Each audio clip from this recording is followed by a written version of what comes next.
Hello student,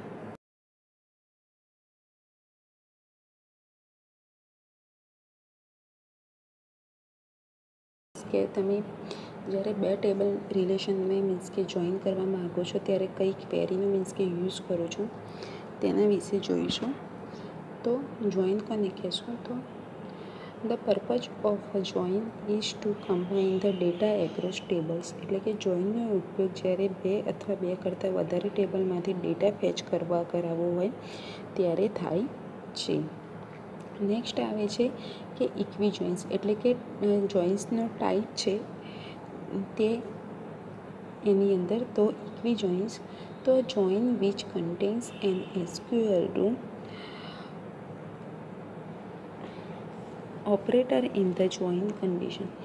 એટલે કે જો જોઈન કન્ડિશનમાં ઓપરેટરનો ઉપયોગ થતો હોય તો તેને ઇક્વી જોઈન કહેવામાં આવે છે.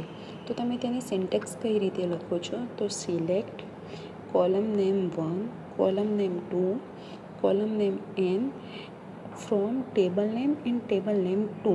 અને આની અંદર મેં વેરનો યુઝ કર્યો છે કે બંને ટેબલનો મીન્સ કે જો આપણે ડેટા ફેચ કરવો હોય તો ઇઝ ઇક્વલ ટુ સાઇનનો યુઝ કરીને મીન્સ કે તે કન્ડિશનની અંદર આપણે ઇક્વી જોઈનની કરવા હોય તો આપણે ઇઝ ઇક્વલ ટુનો મીન્સ કે યુઝ કરીએ છીએ. તો આની અંદર મેં વેરથી મીન્સ કે ક્વેરી લખેલી છે. તો table name, column name, table name 2 અને કોલમ નેમ. એટલે કે મારે જે મીન્સ કે ટેબલ જોઈએ છે તો એની અંદર મારે જે કોલમ અને ટેબલ એ બંને જોઈએ છે. મીન્સ કે ટેબલ નેમ બી જોઈએ છે અને કોલમ નેમ બી જોઈએ. તો ટેબલ નેમમાં મારે નેક્સ્ટ એક્ઝામ્પલ મેં આપેલું છે કે ટેબલ નેમમાં મારે શું જોઈએ છે.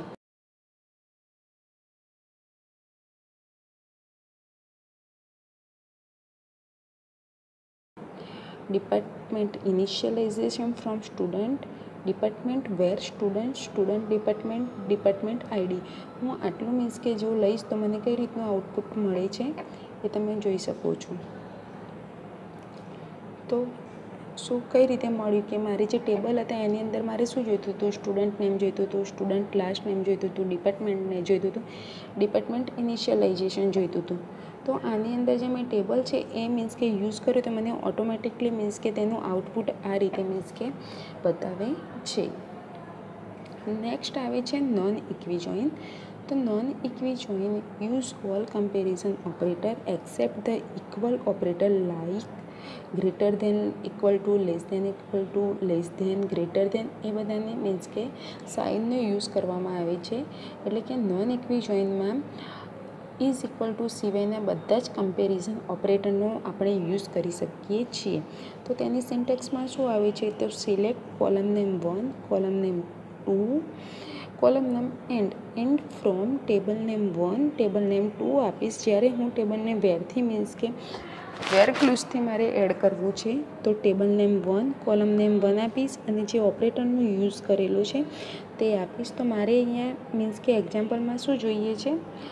તો સ્ટાફ નેમ જોઈએ છે, મારે ડિપાર્ટમેન્ટ નેમ જોઈએ છે, સ્ટાફ સેલરી જોઈએ છે અને એની અંદર વેર ક્લુઝથી હું જોઈન્ટ કરું છું તો મારે સ્ટાફને ડિટેલ બી જોઈએ છે, ડિપાર્ટમેન્ટ આઈડી બી જોઈએ છે, ડિપાર્ટમેન્ટ આઈડી અને સ્ટાફ ડિટેલ, સ્ટાફ સેલરી કે જેની 10,000થી નીચી મીન્સ કે હોય એ લોકોની મારે સેલરી જોઈએ છે. તો મેં ટેબલ આ રીતે બનાવ્યું છે. તો મને ઓટોમેટિકલી એનું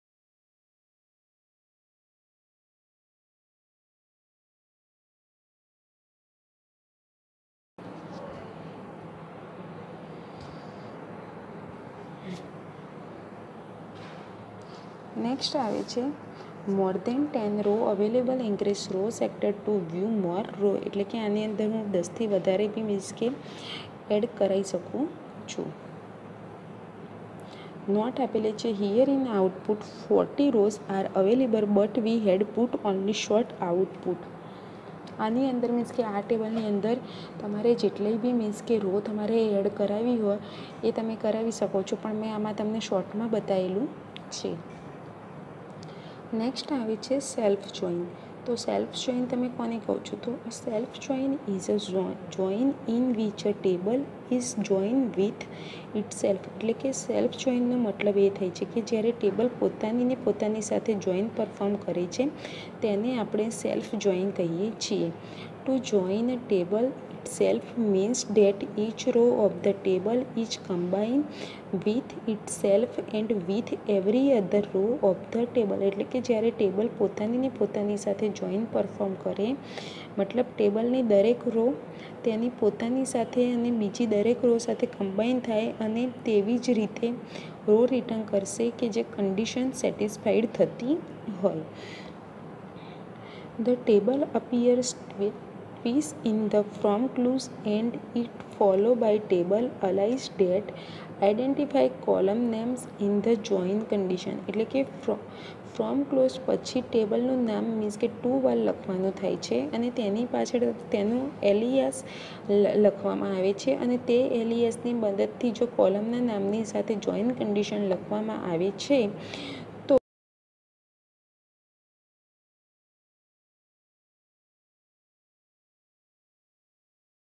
તો જ ટેબલની બે અલગ અલગ કોપી જોવા માટે સેલ્ફ જોઈનનો આપણે યુઝ કરીએ છીએ.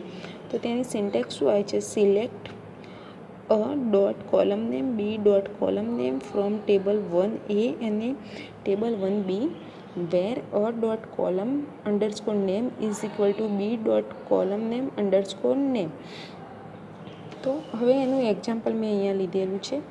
તો તેની અંદર મેં શું લીધેલું છે કે સ્ટાફ આઈડી લીધેલું છે, સ્ટાફ નેમ લીધેલું છે, સ્ટાફ ઇનિશિયલાઇઝેશન લીધેલું છે, સ્ટાફ મોબાઈલ નંબર લીધેલો છે, એનું એડ્રેસ લીધેલું છે, સેલરી લીધેલી છે, તેને જ્યારથી જોઈનિંગ કર્યું એ લીધેલું છે, પછી ટાઈપ લીધેલું છે કે મીન્સ કે ટાઈપ એટલે કે સ્ટાફનું વર્ક શું છે તે બતાડેલું છે અને સ્ટાફ હેડ બતાડેલું છે. તો મીન્સ કે તે કયા ડિપાર્ટમેન્ટના હેડ થ્રુ મીન્સ કે વર્ક કરે છે. તો તમે અહીંયા જોઈ શકો તો મને એનું આઉટપુટ શું મળે છે?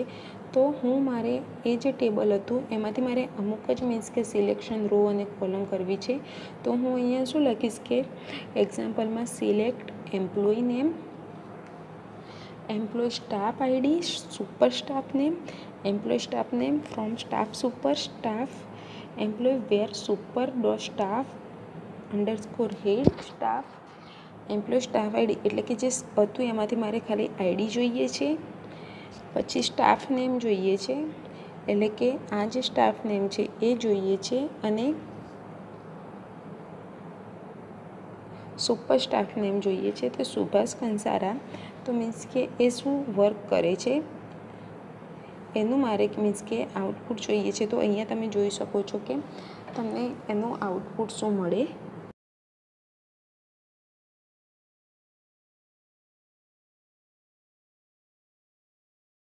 તો તમારે બે જ મીન્સ કે જોઈએ છે.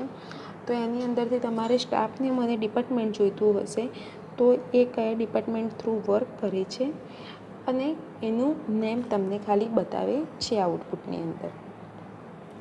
નેક્સ્ટ આવે છે નેચરલ જોઈન ઓપરેશન. તો નેચરલ જોઈન ઓપરેશનનો શું છે? તો natural join will retrieve information from multiple relation. It works in 3 step, એટલે કે it perform Cartesian product, then it find consist tuples and inconsist tuples are deleted, then it delete duplicate attributes. એટલે કે natural join material રિલેશનશિપમાંથી ઇન્ફોર્મેશનને retrieve કરે છે અને તે 3 step નીચે means કે વર્ક કરે છે. તો સૌથી પહેલું આવે છે કે તે કાર્ટેશિયન પ્રોડક્ટમાં સૌપ્રથમ પરફોર્મ કરે છે, એના પછી ત્યારબાદ તેમાંથી કન્સિસ્ટન્ટ ટપલને શોધે છે અને ઇનકન્સિસ્ટન્ટ ટપલને ડિલીટ કરી નાખે છે અને ત્યારબાદ ડુપ્લિકેટ એટ્રીબ્યુટને ડિલીટ કરી નાખે છે. તો એનો સિમ્બોલ તમે જોઈ શકો છો શું છે તે રિલેશનમાં કઈ રીતે આપણે તેને જોઈ શકીએ છીએ. અને must have same column name in while joining the table, એટલે કે નેચરલ જોઈન અપ્લાય કરવા માટે બંને ટેબલમાં કોલમનું નામ સરખું હોવું જોઈએ. તો એક્ઝામ્પલ મારે લેવું છે કે સ્ટાફ ડિપાર્ટમેન્ટનું. તો હું એની અંદર લખીશ select staff name department name from staff join department name using department ID. તો અહીંયા મને આઉટપુટ શું મળે છે ખાલી, તો મારે આઉટપુટમાં ખાલી તે સ્ટાફનું નેમ જોઈએ છે અને ડિપાર્ટમેન્ટનું નામ જોઈએ છે કે જે આગળ જે ટેબલ બતાવ્યું તો એની અંદરથી મારે જે બે જ વસ્તુ જોઈએ છે. તો મને અહીંયા બે જ વસ્તુને હું જે ક્વેરી લખીશ.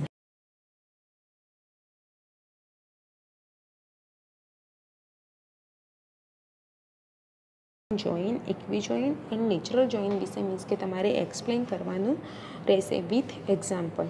Thank you.